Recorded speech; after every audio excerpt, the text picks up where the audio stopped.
मैं सभी प्रेस के साथियों का और अपनी पार्टी के सभी नेताओं का, जिले के संगठन के सभी साथियों का बहुत बहुत धन्यवाद और इस प्रेस कॉन्फ्रेंस शामिल होने के लिए मैं स्वागत करता हूं। प्रेस के साथियों का विशेष स्वागत आज। हालांकि हम और आप सब लोग लगातार मिलते ही रहे हैं, लेकिन आज जब हम और आप सब लोग मिल रहे हैं उस समय विशेष डॉक्यूमेंट मैं आपको देना चाहता हूं। एक महत्वपूर्ण document, Samajwadi PDA audit, PDA आरक्षण की लूट को लेकर के जो डॉक्यूमेंट तैयार किया है, ये अभी और इंप्रूव होता रहेगा और बेटर होता रहेगा और इसमें डेटा शामिल होता रहेगा। प्रिय युवा, अभ्यर्थी और विद्यार्थियों, संविधान के प्रावधान को लागू करवाने के लिए अगर विधान मतलब कोर्ट का दरवाजा खटखटाना पड़े तो समझ लेना चाहिए कि सरकार पक्षपाती है। अगर हमें कोर्ट का दरवाजा खटखटाना पड़े, इसका मतलब यह है कि सरकार पक्षपाती है। जो पक्षपाती होता है वो विश्वासघाती भी होता है। पक्षपात अपने आप में अन्याय है। पक्षपात हक अधिकार मारता है। आरक्षण ही संरक्षक है। आरक्षण समानता का उपाय भी है और उपकरण भी है। अगर भाजपा सरकार को बुलडोजर का इस्तेमाल करना ही है तो वो गैर बराबरी की ऊंची नीची जमीन को समतल करने के लिए करे और सबको उनके हक का आरक्षण दे। सवाल यह है कि आरक्षण को नकारने की असली वजह क्या है? दरअसल पिछले 5000 सालों से देश के समाज में दो बड़े विभाजन रहे हैं। एक तरफ वर्चस्ववादी लोग रहे हैं, दूसरी तरफ वंचित लोग। इनका अनुपात 5% बनाम 95% का रहा है। बाबा साहेब ने इस भेदभाव और दुख को झेला था, इसलिए उन्होंने सदियों पुराने सामाजिक विभेद को खत्म करने व बराबरी लाने के लिए संविधान में आरक्षण की व्यवस्था की, जो 2014 तक सुचारू रूप से चली। 2014 के पश्चात जैसे ही छलावे जुमले वाली सरकार आई, तब से ये अंडरग्राउंड ओवरग्राउंड होने लगे। जो लोग अंडरग्राउंड रहते थे वो ओवरग्राउंड होने लगे। आरक्षण को मारने का षड्यंत्र एकदम से मुखर हो गया।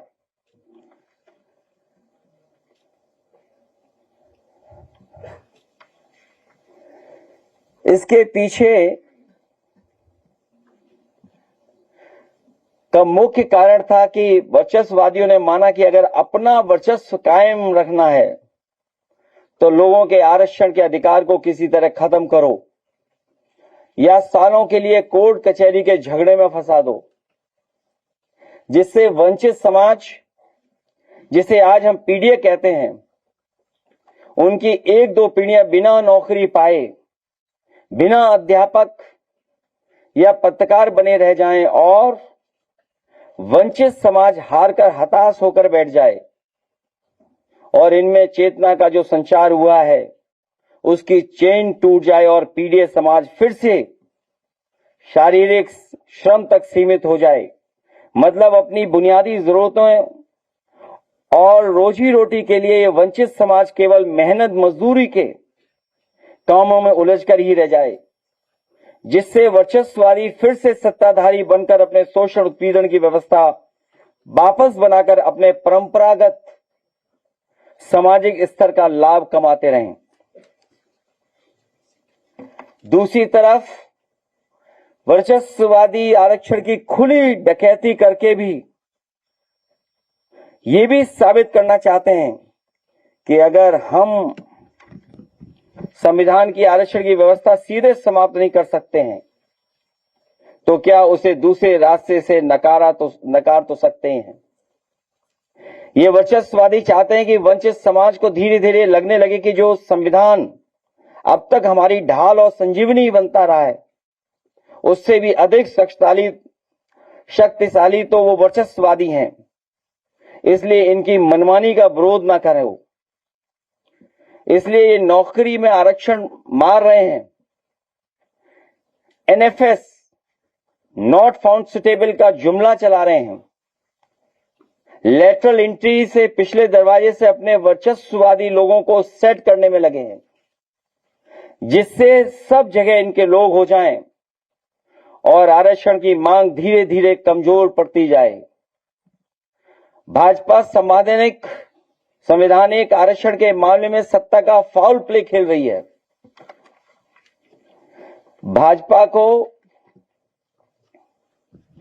भाजपा वो एम्पायर है जो सदियों से चली आ रही इस गैर बराबरी की इस लड़ाई को बेईमानी से जीतना चाहती है। ये रूल्स भी बेईमानी कर रही है और डिसीजन में भी। रूल्स में तो बेईमानी कर ही रहे हैं, वहीं डिसीजंस में भी बेईमानी कर रहे हैं।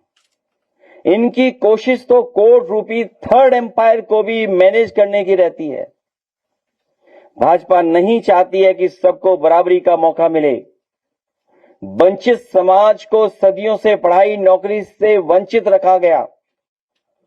भाजपा आरक्षण की उस सीढ़ी को खंडित कर देना चाहती है जिसके सहारे हमारे वंचित लोग सामाजिक सोपानों की सीढ़ियां चढ़ करके समाज को वर्टिकल की जगह हॉरिजॉन्टल बनाना चाहते हैं, जिसमें कोई ऊपर या नीचे ना हो बल्कि सबको एक धरातल पर समान अवसर मिल सके। आरक्षण इस सामाजिक और राजनीतिक प्रतिनिधित्व को सुनिश्चित करेगा और देश में सच्चे लोकतंत्र को बचाएगा। आरक्षण से ही लोकतंत्र में सामूहिक हित के निर्णय हो पाएंगे, नहीं तो लोकतंत्र का मुखौटा लगाकर कुछ वर्चस्ववादी लोग केवल अपने ही स्वार्थ में सिद्ध करने में रहेंगे, अपना ही स्वार्थ सिद्ध करते रहेंगे।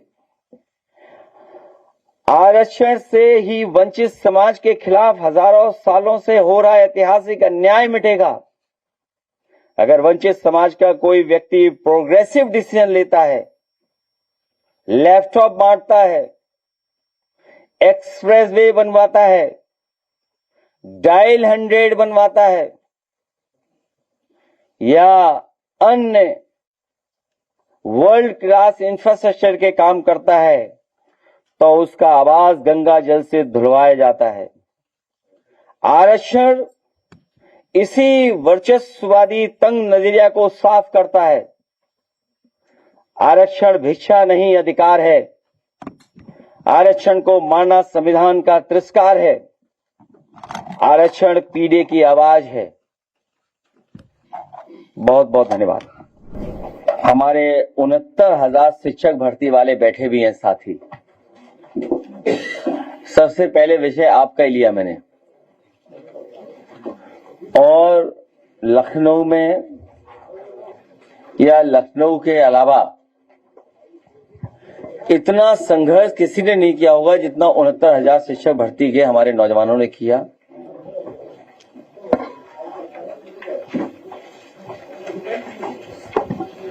कोई ऐसा स्थान इन्होंने नहीं छोड़ा जहां पर इन्हें न्याय न मिल जाए, और मजबूरी में भी भारतीय जनता पार्टी के मंत्री या उससे जुड़े हुए लोग जो दल हैं, उनसे भी इन्होंने अपनी बात रखने की कोशिश की है समय समय पर।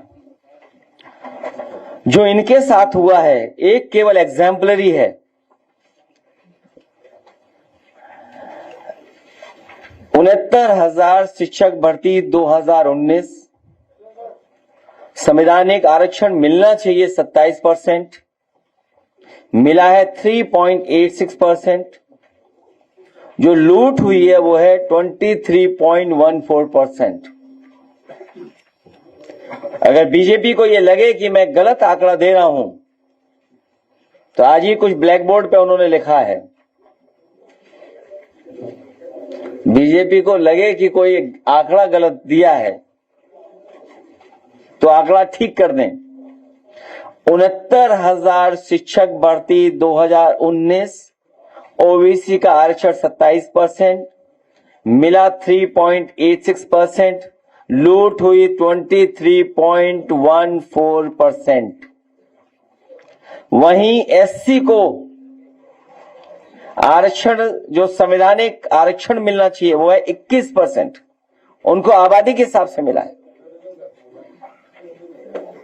जो एससी वर्ग में आबादी के हिसाब से आरक्षण है वो 21% है। जो उन्हें मिला है 69,000 की भर्ती में वो है 16.2%। इनके आरक्षण की लूट हुई है 4.8%।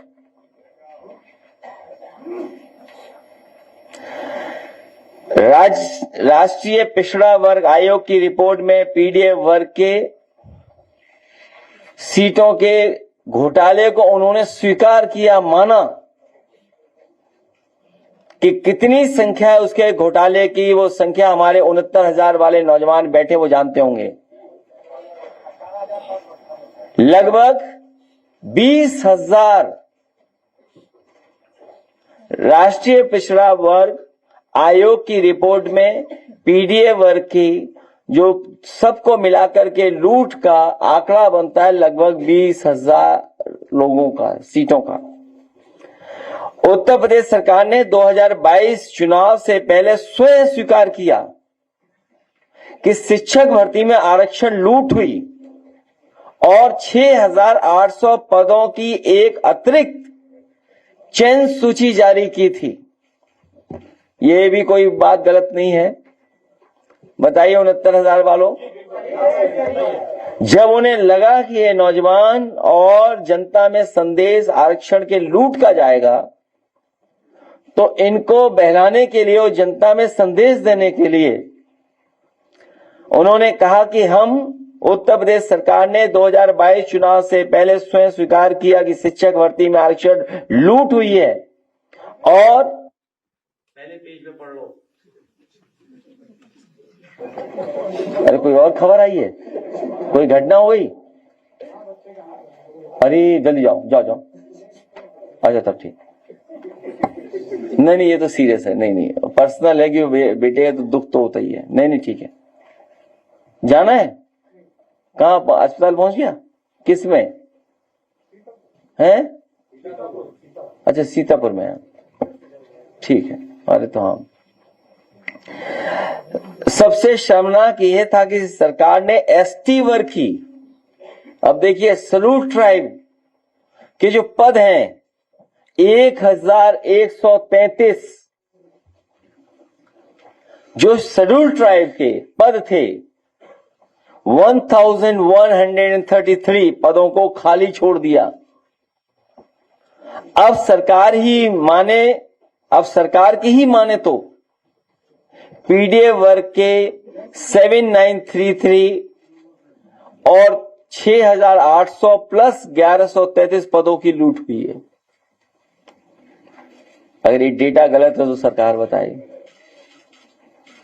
इसी तरह हमारी कोशिश हुई है कि 69,000 शिक्षक वर्ग के साथ साथ वन और वन्य जीव रक्षक भर्ती, बांदा एग्रीकल्चर यूनिवर्सिटी की भर्ती, बाकायदा इसमें डॉक्यूमेंटेशन है, एडेड जूनियर हाई स्कूल भर्ती, ग्राम पंचायत अधिकार की भर्ती, नेत्र परीक्षण अधिकारी भर्ती, यूपी SSSC कनिष्ठ सहायक, कनिष्ठ लिपिक एवं सहायक स्तर तृतीय भर्ती 2023, पीडीए उनकी बड़े पैमाने पर पदों की लूट, प्रवर्तन कांस्टेबल भर्ती, कम भर्ती उसमें भी लूट लिया, कम भर्ती में भी लूट लिया होता। यूपी SSC अनुलिपिक भर्ती, ये भी कम थे, उसमें भी लूट लिए पद। मतलब बीजेपी को बस मौका मिल जाए। यूपी SSSC कृषि के है, सहायक भर्ती का है, पशु चिकित्सक भर्ती है, लेखपाल भर्ती है। जब हम लोगों ने आवाज उठाई तब थोड़ा सुधार लेकर रखे आए। लेखपाल भर्ती में लगभग 1000 पद लूट लिए इन्होंने। चिकित्सा अधिकारी होम्योपैथी, अभी दूसरे वाले नहीं बता रहे हम, चिकित्सा अधिकारी दूसरे वाले हम अभी नहीं बता रहे आपको, क्योंकि NFS उसमें चल रहा है। कोई यूनिवर्सिटी उठा लीजिए, अगर उनका व्यक्ति नहीं हो पा रहा है तो NFS, हमारे सांसद अम्बेडकर नगर लालजी वर्मा जी तो कई संस्थाओं के बारे में ये जानते होंगे, व्यक्तिगत उन्होंने देखा है। यूपी SSSC अमीन नीलामकर्ता भर्ती, मतलब कितनी हम बताएं, सहायक कोषागार लेखागार भर्ती, और बाकायदा ग्राफ है, आप पीछे ग्राफ भी देख सकते हो। यूपी SSSC अधिशासी अधिकारी भर्ती, सहायक चकबंदी अधिकारी, यूपी SSSC कृषि प्रावधिक सहायक भर्ती, इसमें भी 600 पदों की लूट कर ली इन्होंने। और अभी हम लोग माइग्रेशन या उस विषय पे नहीं बात कर रहे हैं, वो बाद में बात करेंगे आपसे। आउटसोर्स पे अभी बात नहीं कर रहे हैं, क्योंकि मैं ये जानता हूं ये डेटा आने के बाद हमें तो मिलेगा ही नहीं डेटा, आपको भी नहीं मिलेगा डेटा। क्योंकि जब कभी भी हम लोग किसी डेटा को रखते थे सामने, सरकार उस डेटा को हटा लेती थी। डेटा लूट के साथ डेटा छिपाने वाली भी सरकार है। ये पक्षपात या इस तरह की लूट के खिलाफ हम लोग लगातार काम करते रहेंगे। अब दिन नहीं बचे हैं। आने वाले समय में पीडीए की सरकार और सामाजिक न्याय के राज की स्थापना करने का काम और संकल्प हम लोग लेते हैं। बहुत बहुत धन्यवाद।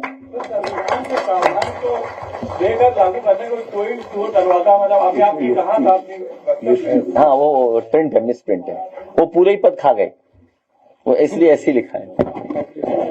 नहीं अभी नहीं, बाद में, अभी नहीं, वो इश्यू बाद में आ रहा है। अभी आपने ये कहा था कि संविधान के प्रावधानों को लागू करने के लिए जो पक्षपात हो रहा है, तो ऐसा नहीं लगता जो लार्वे के जो जर्नलिस्ट ने सवाल उठाया था वही बिल्कुल आपसे मिलता जुलता, क्योंकि वहां पे भी यही बात की थी कि छोटी छोटी चीजों के लिए आपके यहाँ कोर्ट का दरवाजा खटखटाना पड़ता है। ये जमाना नया है। इंटरनेट पे कुछ तस्वीरें सबसे ज्यादा वायरल हैं। अब इसमें आरक्षण कौन पूछेगा? ये तो बात आप भी समझ रहे हो। आप बताइए, हर चीज इवेंट है, इसलिए विषय से इधर उधर मत जाइए, विषय से इधर उधर मत जाइए। दूसरा सवाल करते हैं, संविधान के 340 और 341 की आप लोगों ने अभी बात की थी, लेकिन 341A जिसमें धर्म आधारित आरक्षण है, उसकी आप लोगों ने बात नहीं की। क्या उस पर कभी कोई फोकस यूपी में भी? हालांकि उस विषय पे बहुत चर्चाएं हुई हैं, बहुत सारे सुप्रीम कोर्ट, हाई कोर्ट में समय समय पे चीजें गई हैं। पहला हमारा काम है कि आबादी के हिसाब से हक और सम्मान मिले, और दूसरा विषय जो हमारे अभी साथी पूछ रहे हैं, जो संविधान या जो कानून बन गया आरक्षण को लेकर के, महिला के आरक्षण लेकर के, जब समाजवादी पार्टी ने कहा कि आदि आबादी में सबको माना जाए, तो सरकार उस विषय से भाग गई थी। जो आर्थिक और सामाजिक रूप से पीछे हैं, उनके लिए विशेष अवसर होना चाहिए। उस दिशा में समाजवादी पार्टी काम करेगी। तुम ये सब पूछ लोगे क्या? उन्होंने, मैं ठीक कह रहे हैं आप कि अभी अभी जब हम और आप लोग प्रेस में बैठे हैं, नई सरकार भारतीय जनता पार्टी की जो बनी है, उसने ओबीसी का आरक्षण 27% से 17% से 7 कर दिया। बताइए, 17% से 7 कर दिया। और यूपी में तो लूट ही रहे हैं, इसीलिए आपको किताब छपवा के दी है, जिससे आप भी गलती न करो, आप भी ना भूलो। अभी हालांकि वो बात अभी नहीं कहना है, क्योंकि आपसे तो मदद लेनी है हमें, इसलिए कोई बात ऐसी नहीं कहेंगे जिससे हमारे पत्रकार साथियों को ठेस पहुंचे। वो बातें खत्म हो चुकी हैं। अब भविष्य में कोई ठेस नहीं पहुंचाई जाएगी आपको। कुलपतियों की नियुक्ति में वो इससे बाद आएगा विषय। अभी इसीलिए किताब दी आपको मैंने, क्योंकि एक ही बार पूरा मसाला मत खत्म करिए। अभी नहीं मसाला खत्म करिए, अभी और आएगा इसके बाद। इसमें इंजीनियरिंग कॉलेज आएगा। अगर आपको फिर से मुख्यमंत्री बनने का मौका मिले तो आप 90 दिन में कौन सा फैसला लेंगे? आप क्या बदलाव करेंगे? यूट्यूबर हो? अच्छा ठीक है। नहीं नहीं नहीं नहीं, वो ठीक है, नया लड़का है, तुमसे कम उम्र का आ गया।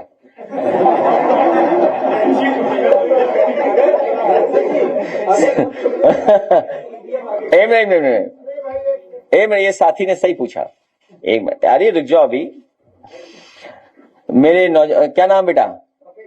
कपिल ने जो सवाल पूछा है, ये नया जर्नलिस्ट है और मुझे उम्मीद है कि ये बात हमारी पूरी पढ़ के बताएगा। ये किताब इसको मिल गई कि नहीं मिल गई है?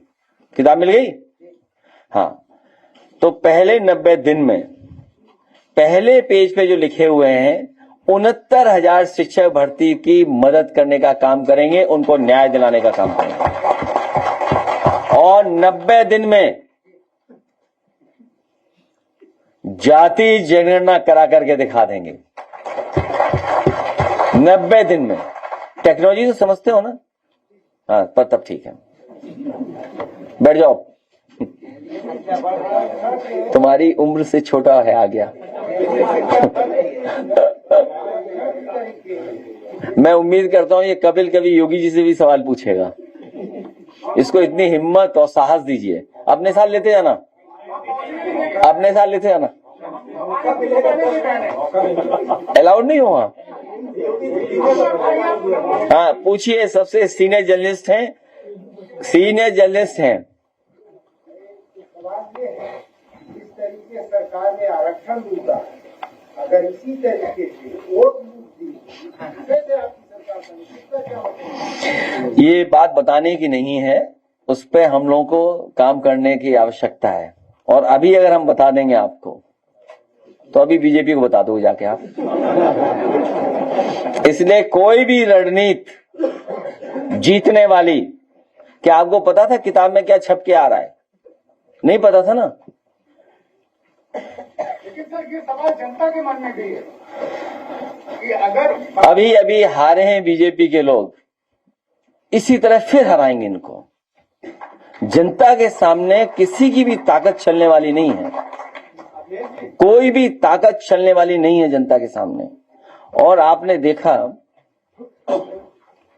कि जिस तरीके से महंगाई बढ़ रही है या डॉलर नीचे जा रहा है, यहां बैठ करके हम लोगों ने न जाने कितनी बार चर्चा की है, लेकिन हमारे उत्तर प्रदेश के जो मुख्यमंत्री जी हैं, उन्हें डॉलर से कोई लेना देना नहीं है। उन्हें क्या लेना देना डॉलर से? डॉलर कहीं जाए, उन्हें डॉलर से कुछ लेना देना है? कभी डॉलर पे सवाल पूछा आपने? उन्हें कोई डॉलर से लेना देना नहीं, डॉलर कहां जाए। बस उन्हें रटा दिया गया कि $1 ट्रिलियन इकोनॉमी, $1 ट्रिलियन इकोनॉमी, बस। अच्छा, जब डॉलर इतना नीचे चला जाएगा या ऊपर हमारा रुपया नीचे चला जाएगा पाताल लोक में, तो बताओ $1 ट्रिलियन इकोनॉमी कब बनेगी? हम कितने नीचे चले गए दुनिया में? अब जा रहे नीचे कि नहीं जा रहे हम लोग? रोज जा रहे हैं। हमारे देश की अर्थव्यवस्था नीचे जा रही है। हम और आप लोग कोई गलती कर दें तो कितने सवाल हैं उस पर। देखिए, देश के प्रधानमंत्री ने कहा कोई विदेश नहीं जाएगा। अब बताओ हम विरोध करें तो कैसे जाए विदेश? बताइए आप। तो हम लोग भी जाएंगे, उसमें क्या, विरोध तो करना ही है ना। और अर्थव्यवस्था वो अच्छी होती है जिसमें जेब में पैसा हो, जेब हम खर्च करेंगे पैसा। अर्थव्यवस्था उस देश की, उस समाज की अच्छी होती है जहां पैसा खर्च ज्यादा लोग करते हो, वो अर्थव्यवस्था अच्छी होती है। ये सरकार पैसा ना कमाने दे रही ना खर्च करने दे रही, और इसीलिए नौकरियां खत्म कर रही है, क्योंकि इन्हें आउटसोर्स में जेब भरने का मौका मिलता है। नौकरी मिल गई तो बजट से पैसा जाएगा उसके अकाउंट में, लेकिन आउटसोर्स में हमेशा हर साल उनका किस्त बंदी होगी,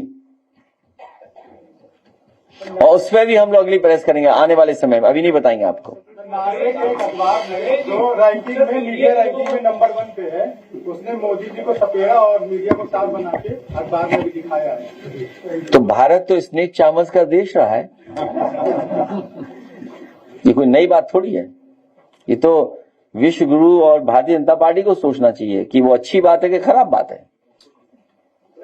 वैसे तो हमारा देश स्नेक चामच का देश रहा है, सपेरों का देश रहा है। अखिलेश जी, पीढ़ी के लोगों को तो जाति सूचक गालियां सुननी पड़ती है समाज में। अब संवैधानिक पद पर बैठे लोग युवा आंदोलनकारियों को भी कॉकरोच बताने लगे, तो फिर विरोध का परिभाषा क्या होगी? कौन बता रहा है ये?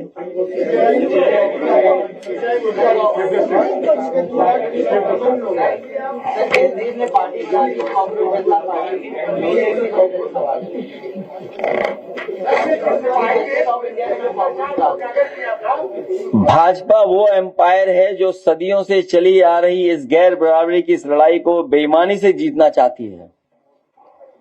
ये रूल्स में भी बेईमानी कर रही है और डिसीजंस में भी। इनकी कोशिश तो कोर्ट रूपी थर्ड एम्पायर को भी मैनेज करने की रहती है। सरकार ने आंकड़ा जारी किया है, 17,000 जो लगभग है, जो पर डे औसत 5 इनकाउंटर लगभग, इसको आप कैसे देखते हैं? पीडीए के आरक्षण को, पीडीए के 69,000 शिक्षक भर्ती के आंकड़े को देख करके सरकार घबरा गई है। जिस तरीके से आरक्षण की लूट हुई है, हर पन्ना पलटिए आप, किताब नहीं पहुंची आप पे, 2 किताब इसको, पहला पन्ना पलटिए, कितनी लूट लिखी है इसमें, पहला पन्ना पलटो, कितनी लूट है बताओ जरा, पहले पन्ने का बताओ कितनी लूट है। एक मिनट आ जान दो, लूट पहले पन्ने की, ये जाकर के बीजेपी को दे देना, ठीक है।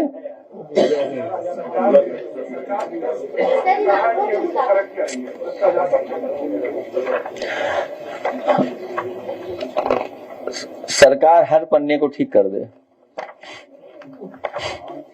सर, आपको की बता दें, भारतीय जनता पार्टी पीडीए विरोधी है, 69,000 शिक्षक भर्ती इसका जीता जागता उदाहरण है, लेकिन फिर भी बड़ी संख्या में दलित वोटर बैंकर जो है वो भारतीय जनता पार्टी की तरफ बढ़ जाते हैं। 2027 की जो लड़ाई है वो कितनी चुनौतीपूर्ण है? कहाँ के आंकड़े दिखाई आप अवधेश जी? ये जीत के आए हैं, दिखाई नहीं दे रहा आपको?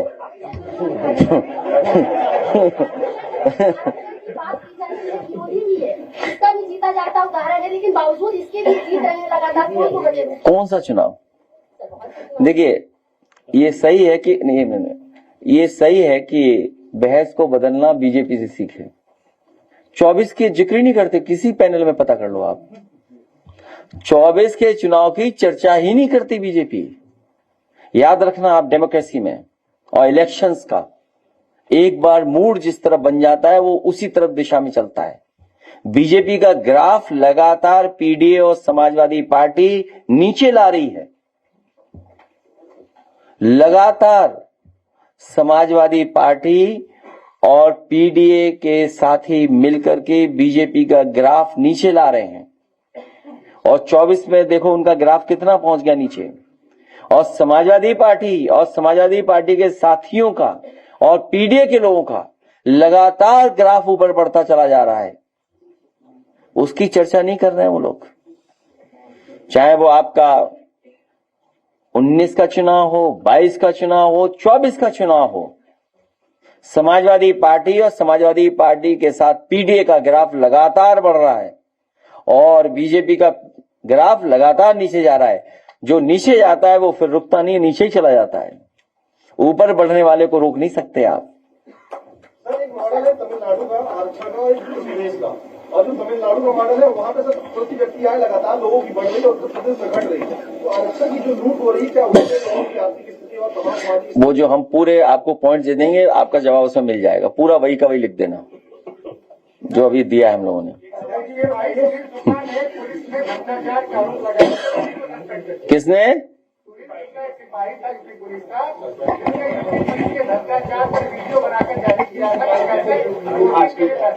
वो भी पीड़ित है, पीडीए है, वो भी पीड़ित है। जब पीड़ा बढ़ेगी तो पीडीए बढ़ेगा, जब पीड़ा बढ़ेगी तो पीडीए बढ़ेगा। तो देखिए आप, एक वोट बढ़ गया कि नहीं बढ़ गया? और गणित लगा देना 22 का और 24 का। हमारे संगठन के सभी जिलाध्यक्ष लोग बैठे हैं, जिलाध्यक्ष लोग। अरे रुक जा भाई तुम ही संभालो, ये जैन जी का अध्यक्ष है हमारा। पूरी ताकत से वापस लाने के लिए अब नया क्या करेंगे आप?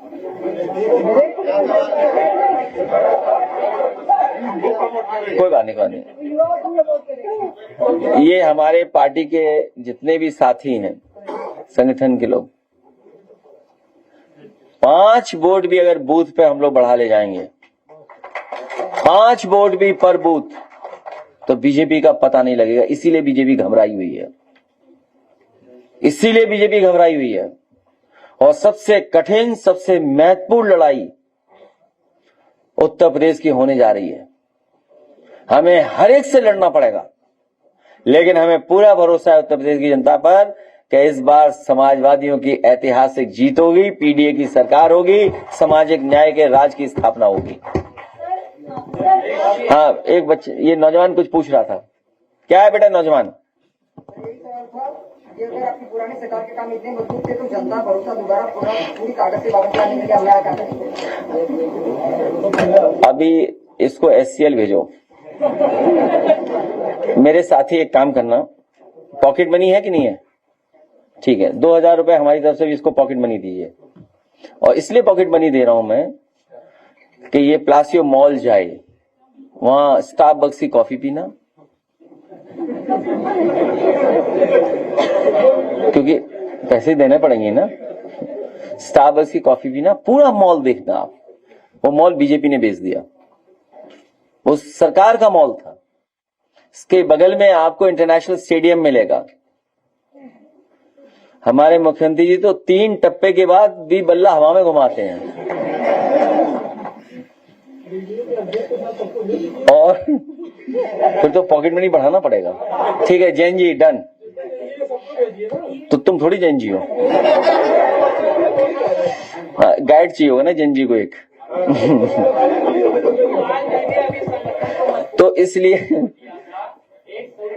आप पे कोई सवाल नहीं है, अब मामला खत्म हो गया है यहाँ पर। किताब के पन्ने पलटो, पहले पन्ना पलटो, पहले पन्ने से पूछिए आप, ऐसे नहीं पूछिए आप।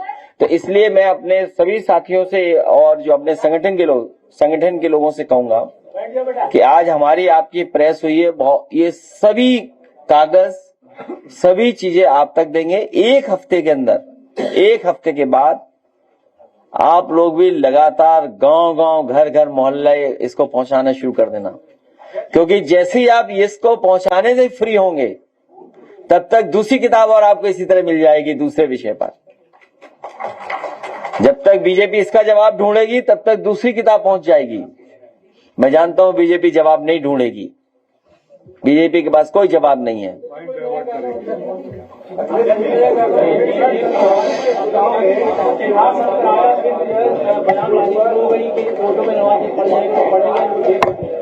आप उनकी बात ही मत मानो। लास्ट हमारा जैन जी एंड जैसे गाना सॉन्ग, वो आ गए। बाजवा कहाँ है? फौजी बुला लो, बाजवा बुला लो। लास्ट हमारा जैन जी, बोलिए लास्ट सवाल, प्रेस ऑफ। उसमें दोनों लोग डी हैं, समझते नहीं? पीडीए में दोनों तरफ डी हैं। पीडीए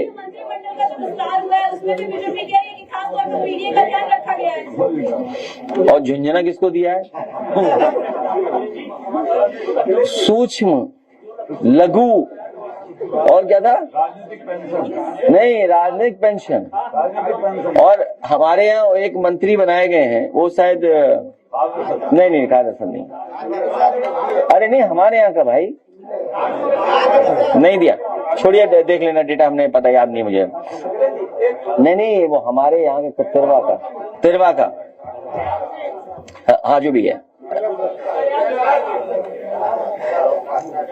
मुझे याद है कलाम साहब ने एक प्रेजेंटेशन किया था और उसमें चीफ सेक्रेटरी हम सब लोग मौजूद थे, राष्ट्रपति देश के रहे। कलाम साहब ने प्रेजेंटेशन किया, उनके 9 पॉइंट प्रोग्राम था, ड्रिंकिंग वाटर था, सॉलिड वेस्ट मैनेजमेंट था, या अन्य विषय पे नदियों को सफाई को लेकर के, फॉरेस्टेशन को लेकर के। और एक विषय ये भी था कि गांव में कैसे आप फ्री बिजली उपलब्ध करा सकते हैं मिनी ग्रिड के माध्यम से, सोलर प्लांट के साथ। और उनको मैंने आश्वासन दिया कि मैं 3 महीने के अंदर तैयार कर दूंगा, और उसका परिणाम ये हुआ कि 3 महीने के अंदर फकीरेपुरवा गांव है तिरवा विधानसभा में, उसको फ्री बिजली मिल रही थी गांव को, सभी लोगों को। और उसी मॉडल पे और जगह पर भी इसी तरह का काम शुरू हो गया था कि गांव के लोगों को कोई बिजली का बिल ना देना पड़े, उनकी सिंचाई का ट्यूबवेल चल जाए, घर के पानी की व्यवस्था हो जाए, घर में लाइट हो जाए, स्ट्रीट पे लाइट लग जाए, या उनकी अन्य जो चीजें टीवी या मोबाइल चल जाए। और उन गांव में फ्री चल रहा था। और उस समय के ट्विटर के साउथ ईस्ट एशिया के मार्केटिंग के जो हेड थे, हो सकता है मैं पद कुछ आगे पीछे कर रहा हूं, उन्हें भी मैं उसी गांव में लेकर के गया था। जैसे ही समाजवादी सरकार गई वो प्लांट बंद हो गया, नहीं चल रहा। उसी के मंत्री बने, सुना उसी जिले के, कुछ न चलाना, उसी प्लांट को चला देना। और एक और दूसरा विषय, हाँ अभी बता पूछ लेना, उसके साथ साथ उत्तर प्रदेश का पहला काऊ मिल्क प्लांट जिसमें सभी डेयरी प्रोडक्ट्स काऊ मिल्क के होंगे, वो शुरू किया था कन्नौज में। अल्ट्रा मॉडर्न बेस्ट बना था, स्टेनलेस स्टील का प्लांट, टेट्रा पैकिंग के साथ दूध या दही या जो भी प्रोडक्ट बनते आधुनिक पैकेजिंग के साथ। उस प्लांट को बंद किया इन्होंने, बर्बाद किया, और सुनने में उसको बेच दिया किसी को। तो ये सरकार का काम करने का तरीका है। अब बताओ 2.5 महीना बचा, सितंबर में तो चुनाव शुरू हो जाएगा। अब कितने दिन बचे हैं बताओ अध्यक्ष जी लोग, कितने दिन बचे हैं? 80 दिन भी नहीं बचे, अब 80 दिन भी नहीं बचे हैं, 80 दिन नहीं बचे हैं, चुनाव प्रचार उत्तर प्रदेश का शुरू हो जाएगा।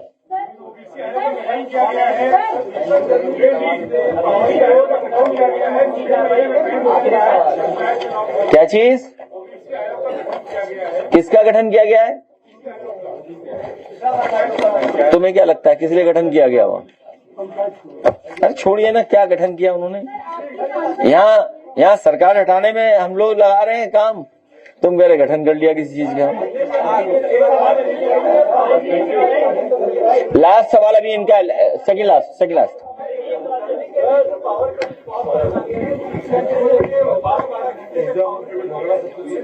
क्या चीज?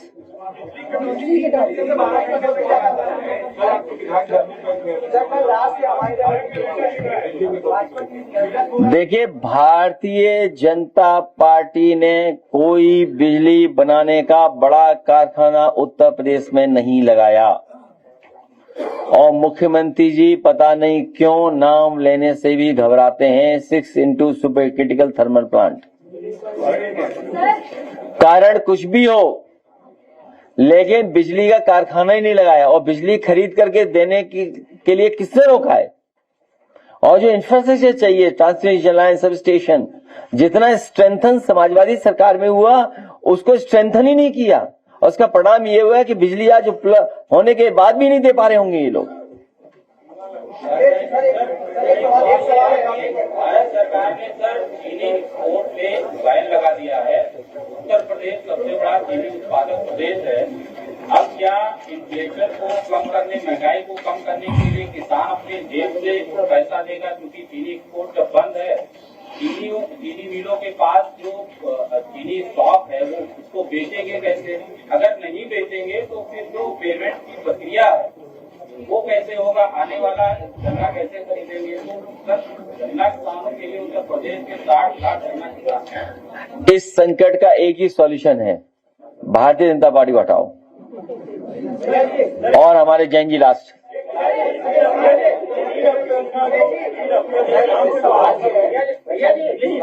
लास्ट सवाल,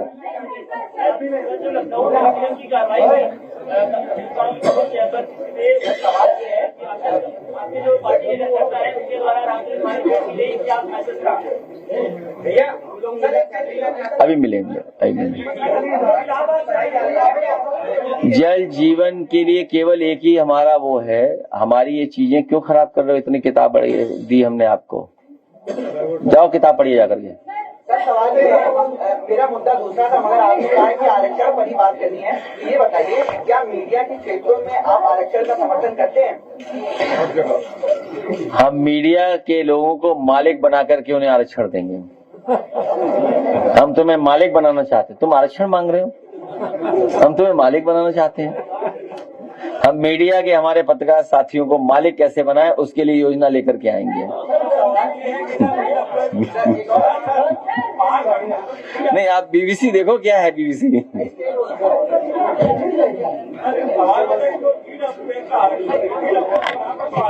उस पे विशेष बात करेंगे, जब माइग्रेशन पे बात करेंगे तब करेंगे।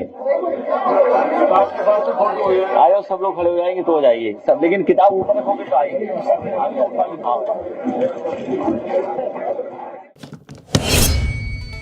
देश दुनिया की रखी खबर हर रोज हर शाम कानो कान सुनते रहें द लेंस पॉडकास्ट। रहे अपडेट लेंस के साथ।